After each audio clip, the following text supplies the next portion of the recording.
हमारा आज का टॉपिक है सॉल्युबिलिटी या विलेयता।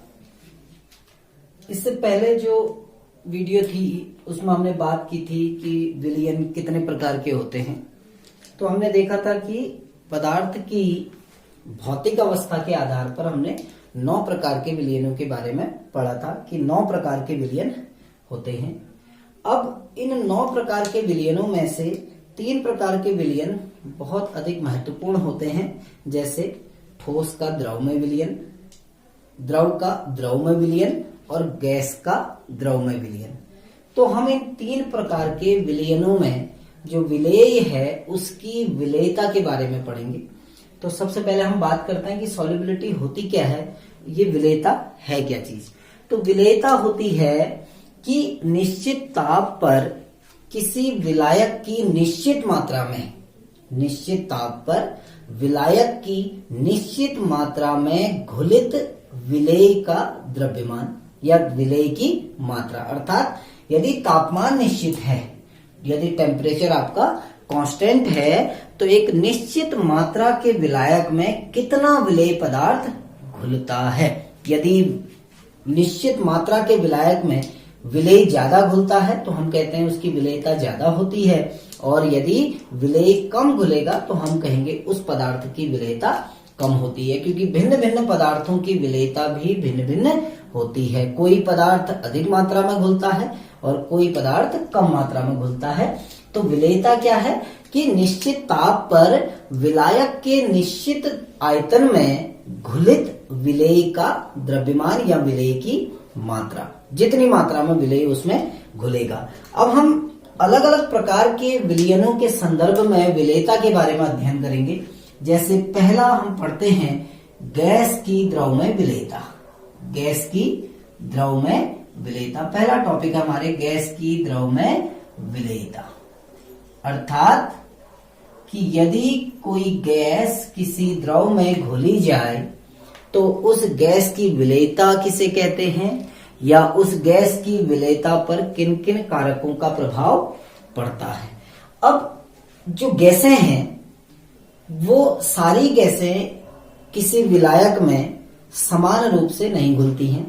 कुछ गैसें ऐसी होती हैं जिनकी विलेयता किसी विलायक में बहुत ज्यादा होती है, जबकि कुछ गैसें ऐसी होती हैं जिनकी विलेयता बहुत कम होती है। कुछ ऐसी भी होती है जिनकी विलेयता शून्य होती है, अर्थात वो अविलेय होती है। जैसे उदाहरण के लिए आपको देता हूं कि जो अमोनिया गैस है, अमोनिया गैस जल में बहुत अधिक विलेय होती है, यानी अमोनिया गैस पानी में शीघ्रता से घुलती है। यदि आपके पास 1 इकाई आयतन पानी है, 1 इकाई आयतन जल में, ये एक उदाहरण है कि 1 इकाई आयतन जल में 1300, लगभग 1300 इकाई आयतन अमोनिया घुल सकती है।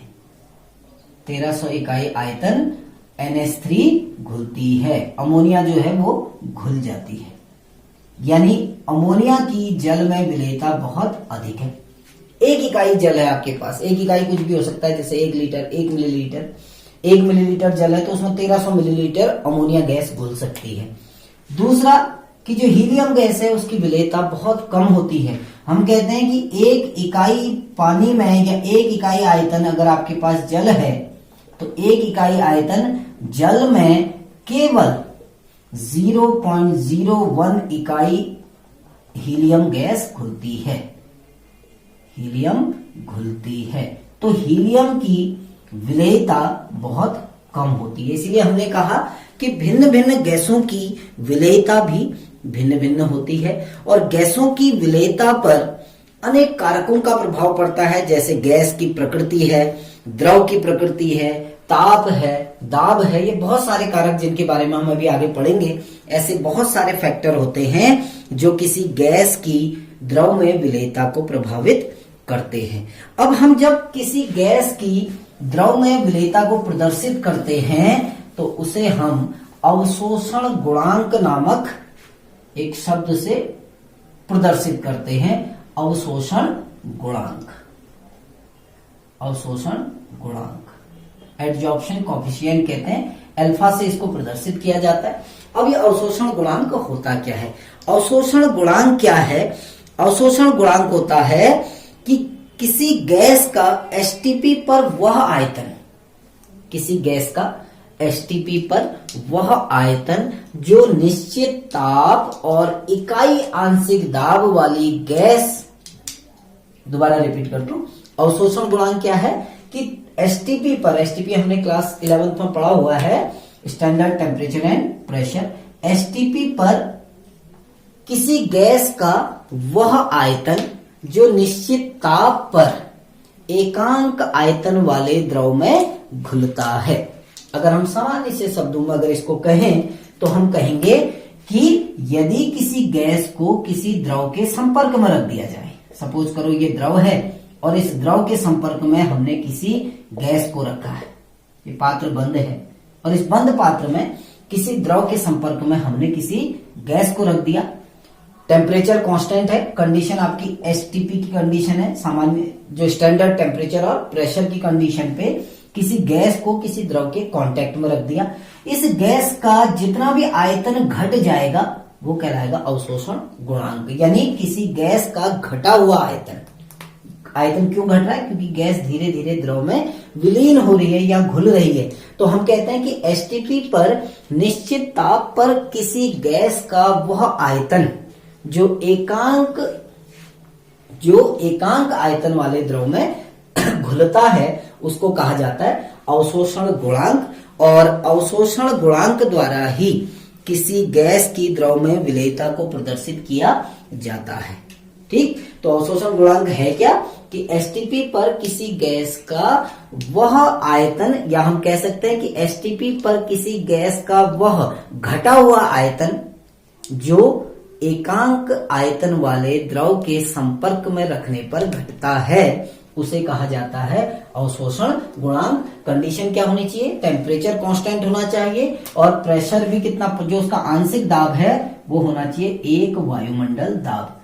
ठीक, 1 atm, अर्थात हम कह सकते हैं कि निश्चित ताप और 1 वायुमंडलीय दाब पर किसी गैस का वह आयतन जो एकांक आयतन वाले द्रव में घुलता है उसे कहा जाता है अवशोषण गुणांक।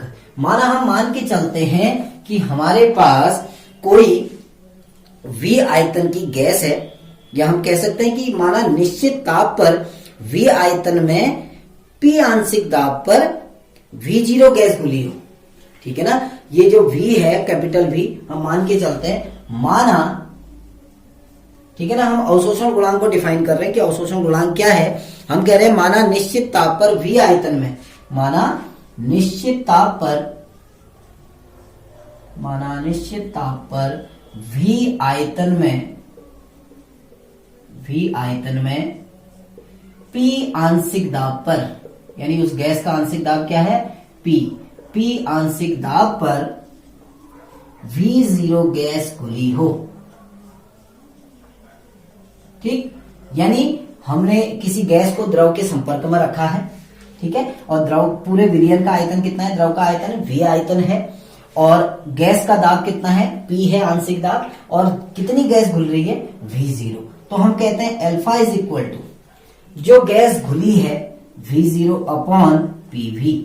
P क्या है यहाँ पर? आपका आंशिक दाब। V क्या है? संपूर्ण जो विलायक का आयतन है, और V0 क्या है? V0 क्या है? आपका घुलित गैस का आयतन। तो हम कहते हैं कि जो अवशोषण गुणांक है alpha is equal to V0 upon PV।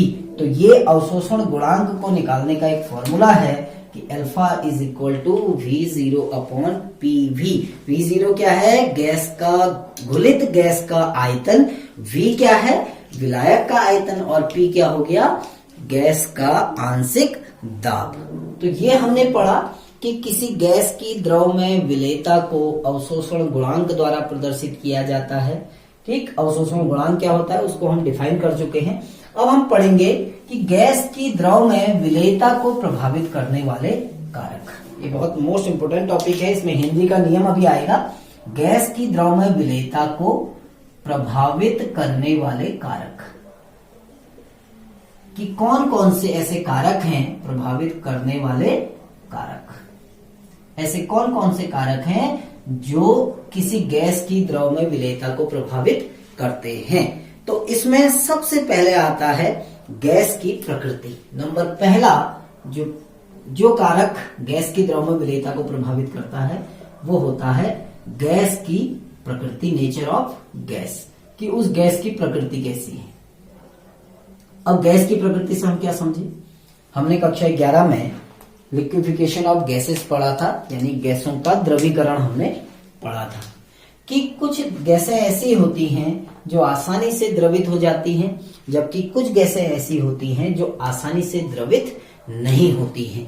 तो जब हम किसी गैस की द्रव में विलेयता को प्रभावित करने वाले कारक के विषय में बात करते हैं तो हम कहते हैं कि जो गैसें जितनी आसानी से द्रवित हो जाती हैं, ठीक, जो गैसें जितनी आसानी से द्रवित हो जाती हैं उन गैसों की विलेयता भी उतनी अधिक होती है। जो गैसें जितनी आसानी से द्रवित हो जाती हैं उन गैसों की विलेयता भी उतनी अधिक होती है, यानी जो गैसें लिक्विफाई जल्दी होंगी उनकी विलेयता भी ज्यादा होगी। जैसे अगर एग्जांपल के लिए कहें कि जो अमोनिया गैस है, अमोनिया है, सल्फर डाइऑक्साइड है, HCl है, ये जो आपकी गैसें जिनका नाम मैंने बोला, जैसे NH3 है सपोज करो, SO2 है और HCl है, ये गैसें आसानी से द्रवित हो जाती है, बहुत जल्दी लिक्विफाई हो जाती है। अमोनिया गैस आसानी से द्रवित हो जाती है, सल्फर डाइऑक्साइड हो जाती है, HCl गैस द्रवित हो जाती है। तो ये गैसें क्योंकि आसानी से द्रवित हो जाती है इसलिए इनकी विलेयता भी अधिक होती है। जो गैसें आसानी से द्रवित हो जाती है उनकी विलेयता अधिक होती है, क्योंकि इन गैसों की प्रकृति जो होती है, इनका नेचर होता है पोलर नेचर, हम इनको कहते हैं, यानी इनकी प्रकृति होती है ध्रुवीय प्रकृति। और जल कैसा विलायक है? जल भी एक ध्रुवीय विलायक है।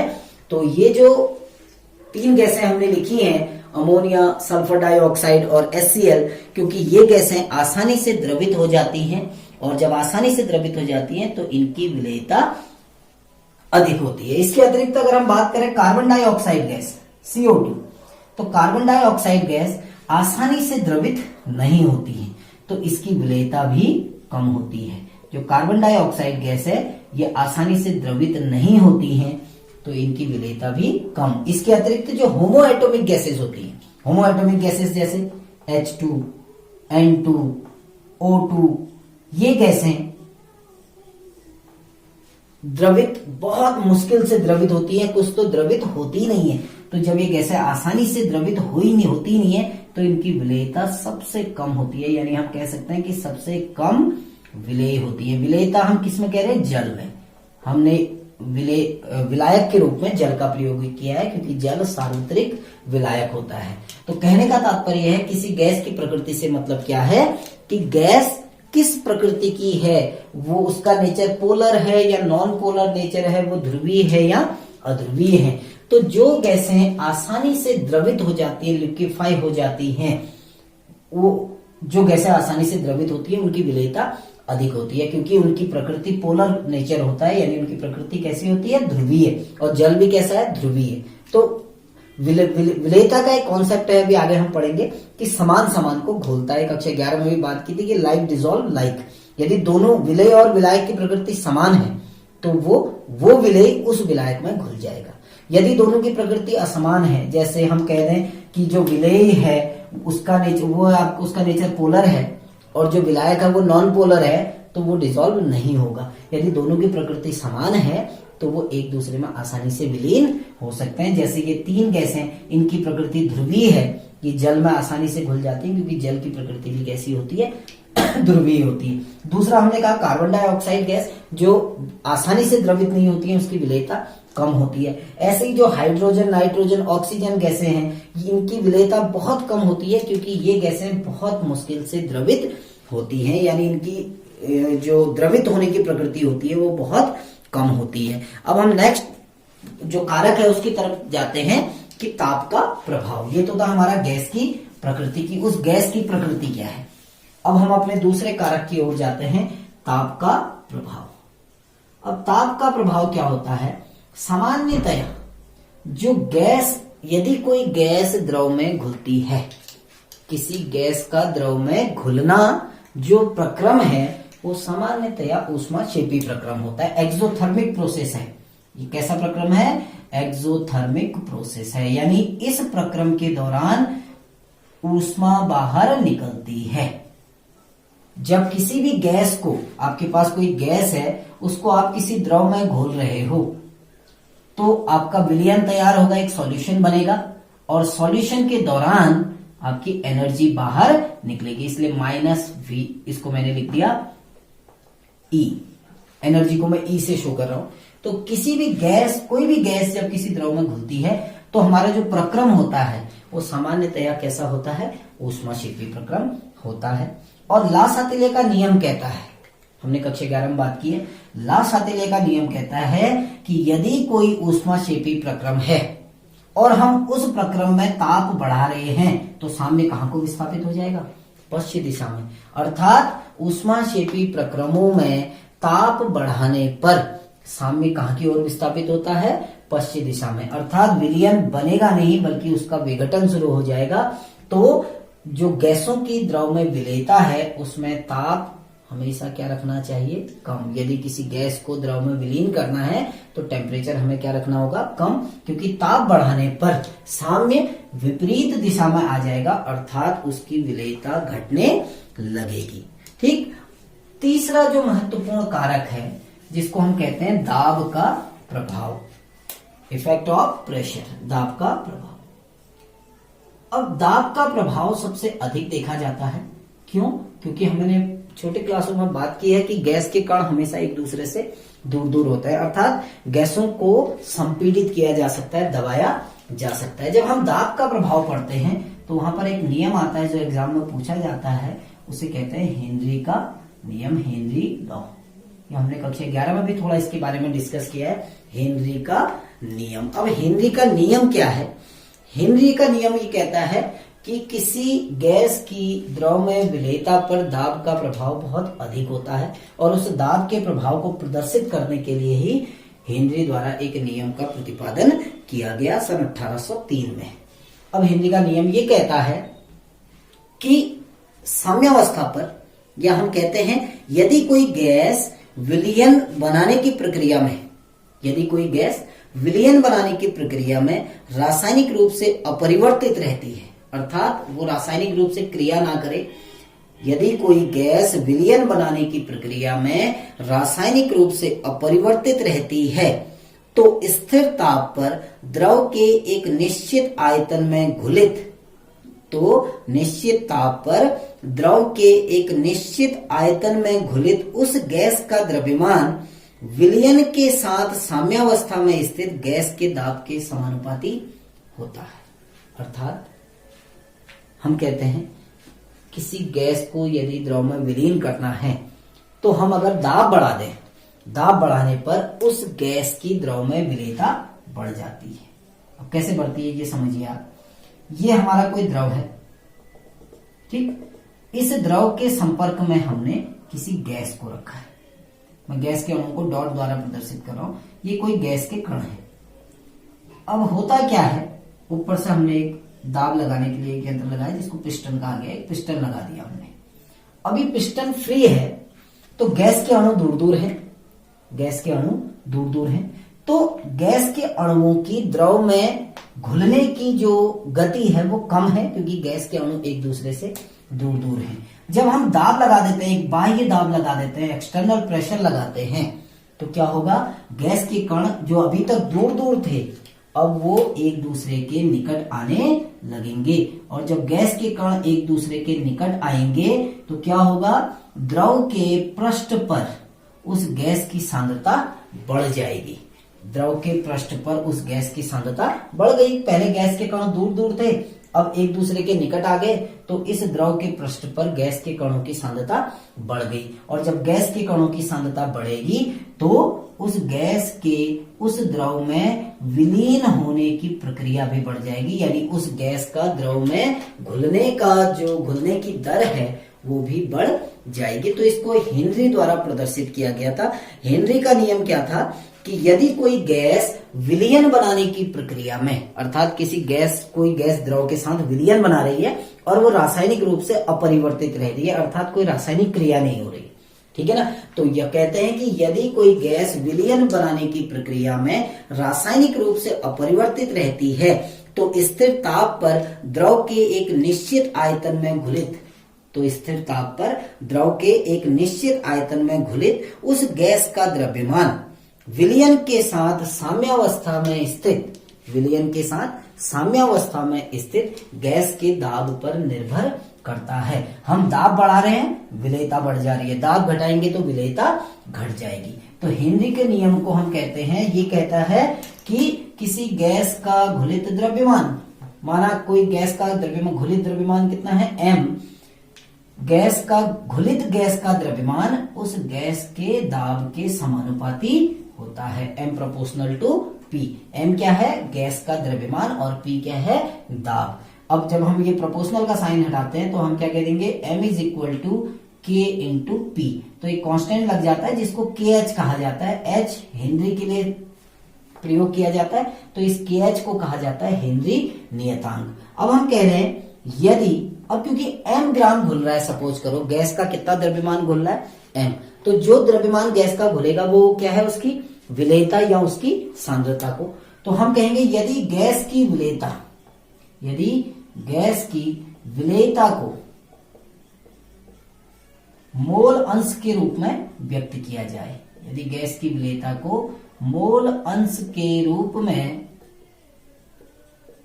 व्यक्त किया जाए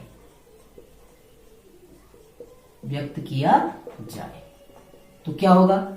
यानी m की जगह पर हम क्या ले रहे हैं? मोल अंश। तो क्या हो जाएगा? Chi is equal to kh into P. Chi is equal to kh into P, या हम इसको क्या कह सकते हैं? p is equal to kh into chi. अब माना गैस A है तो क्या हो जाएगा? Pa is equal to kh into xa या काई A। तो ये हमारा हेनरी का नियम है जो कहता है कि निश्चित ताप पर विलायक के या द्रव के निश्चित आयतन में घुलित गैस का द्रव्यमान उस गैस के दाब के समानुपाती होता है। अर्थात यदि हम गैस पर दाब अधिक लगाएं तो अधिक गैस घुलेगी, और यदि दाब कम होगा तो गैस की विलेयता भी कम होगी। अर्थात अगर हम इसका निष्कर्ष निकालें तो हम क्या कहते हैं कि दाब बढ़ाने पर, जैसे जैसे हम दाब बढ़ाएंगे गैस की द्रव में विलेयता बढ़ती है, उस गैस की द्रव में विलेयता बढ़ने लगती है। ये था हमारा हेनरी का नियम। अब इस हेनरी के नियम के कुछ अनुप्रयोग आते हैं जो कक्षा 11 में हमने पढ़े, ठीक है ना। तो इसी वीडियो में इसके बारे में बात करते हैं, हेनरी के नियम के अनुप्रयोग। हेनरी के नियम के अनुप्रयोग क्या है? देखिए मैं आपको बताता हूं।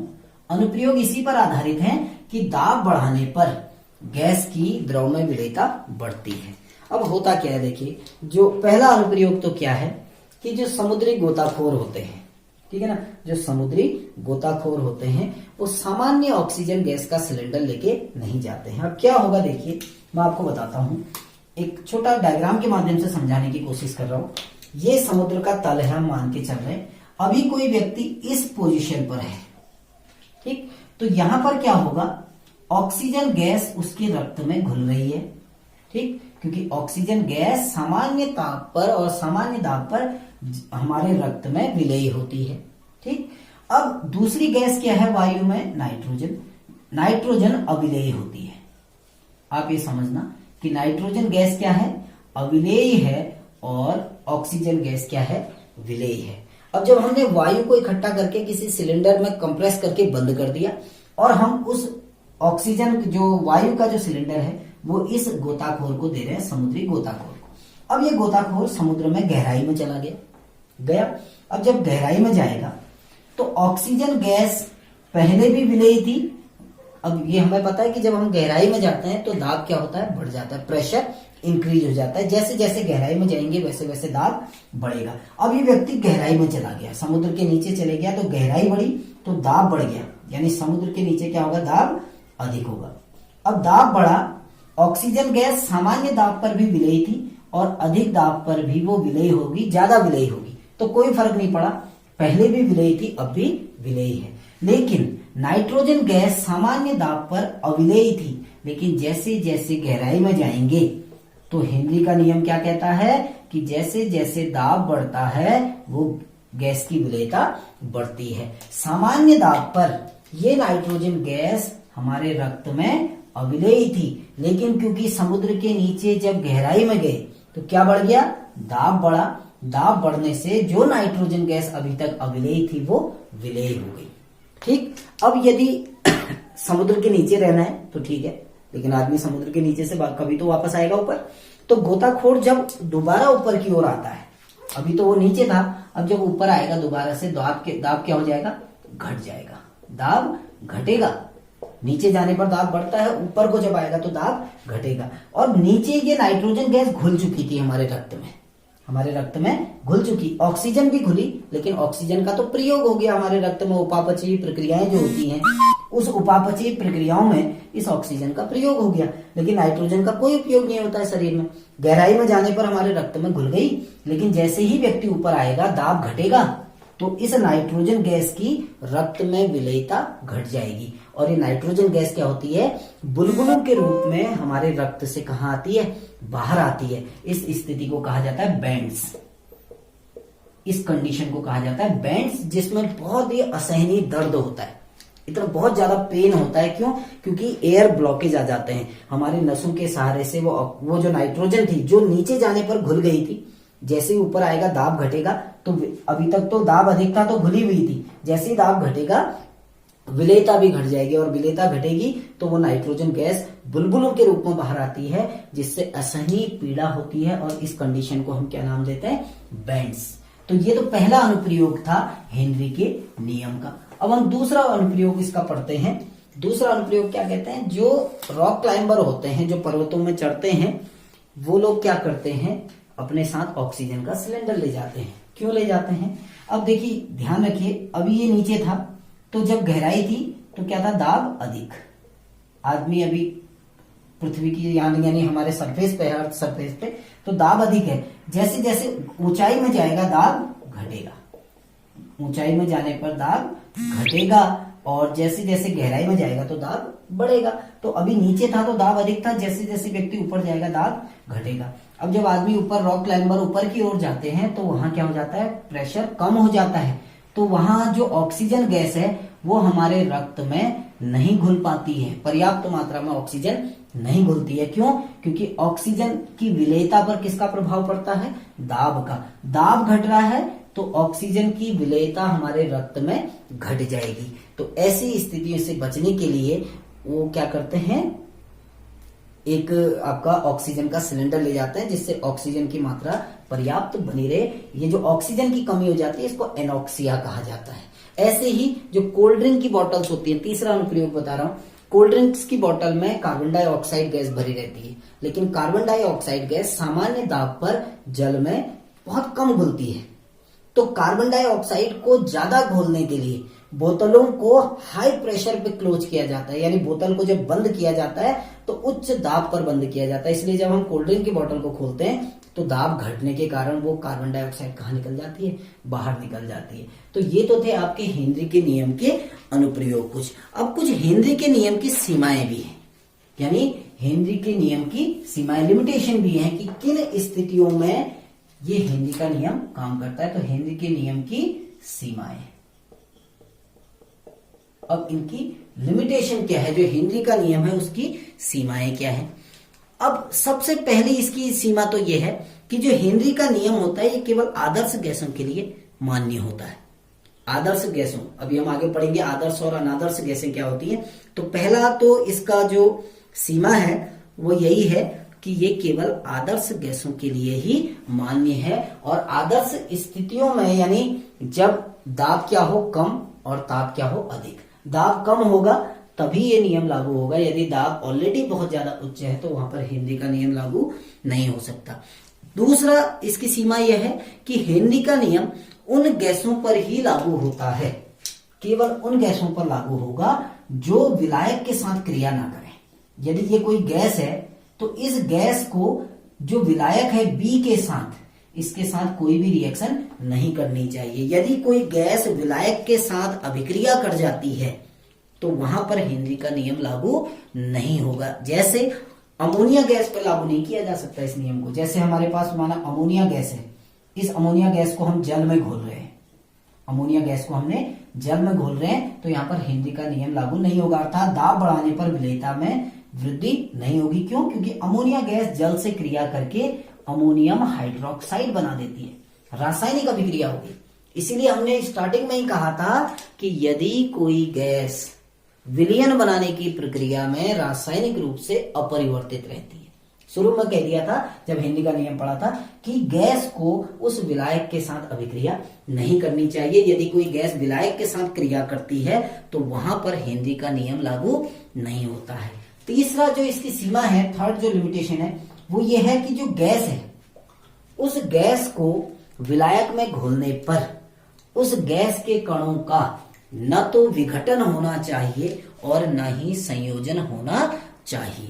अर्थात गैस को यदि विलायक में घोला जाए तो वहां पर वो गैस ना तो विघटित होनी चाहिए, ना ही वो गैस क्या होनी चाहिए, संयोजित। जैसे HCl में ये नियम लागू नहीं होगा, क्योंकि जब हम HCl गैस को जल में घोलते हैं तो HCl गैस टूट जाती है H पॉजिटिव आयन और OH नेगेटिव आयन में, सॉरी, और Cl नेगेटिव आयन में। आप ये समझिए कि जब हमने HCl गैस को अगर पानी में घोला तो उसने हाइड्रोनियम आयन बना दिया। हाइड्रोनियम आयन H पॉजिटिव का ही एक रूप है, हमने कक्षा 11 में बात की थी। तो HCl गैस को जब हम जल में घोलते हैं तो वो वियोजित हो जाती है, H पॉजिटिव आयनों में वियोजित हो जाती है। तो HCl गैस पर ये नियम लागू नहीं होगा। ये नियम केवल उन्हीं गैसों पर लागू होता है जो विलयन में ना तो संयोजित होती है, ना जुड़ेंगी और ना ही विघटित होंगी। दूसरी लिमिटेशन हमने क्या कही कि जो गैस है उसको विलायक से क्रिया नहीं करनी चाहिए। हमने कहा अमोनिया गैस पर लागू नहीं होगा, क्योंकि अमोनिया को जब जल में घोलते हैं तो क्या बन जाता है, अमोनियम हाइड्रोक्साइड। और तीसरा हमने क्या बात करी, तीसरी हमने कहा कि ये नियम केवल आदर्श स्थितियों में ही लागू होता है या आदर्श गैसों पर लागू होता है, जब दाब क्या हो, कम, और ताप क्या हो, अधिक हो। ठीक, तो ये सब कुछ हमने पढ़ा गैस की द्रव में विलेयता के संदर्भ में। यदि कोई कंफ्यूजन हो तो आप पूछ सकते हैं। Thank you.